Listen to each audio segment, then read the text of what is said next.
খালি বিস্কুট চাহ এতিয়া প্ৰথমতে বিস্কুট চাহে খাই লোৱাচোন তাৰ পাছত কিবা ব্যৱস্থা কৰি আছো দিয়া খোৱা বিস্কুটেদি আৰম্ভ কৰোঁ কৰা কৰা এওঁ তোমাতকে কিমান সৰুনো প্ৰায় 10 বছৰমান হ'ব চানা খোৱাচোন না এইবিলাক মই চুবাব নোৱাৰো কিয় বয়সো হৈছে যেন ইয়াই ইমান সৰু ল'ৰাটো কিমাননো বয়স হৈছে তোমাৰ নহয় মোৰ চুলিত নাযাব এসোপা চব অংকুৱা আছে এতিয়া চেম্পু মাৰি দিছে গোটেইসোপা খহি যাব কি তোমাৰ বয়সনো কিমান হৈছে মোৰ বয়স অনুমানো টম্পলি চুইছে টম্পলিছ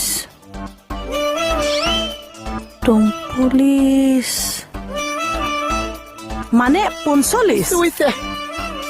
তোমাৰ 45 এওঁ 10 মানে 55 নাই হোৱা হৈছে নাই হোৱা হৈছে আপুনি চুলিটো নাই হোৱা উঠ বুলিছো নহয় নহয় মানে নহ'ব 55 বছৰীয়া বুঢ়ালে মই ছোৱালী বিয়া দিম উঠ বুলিছো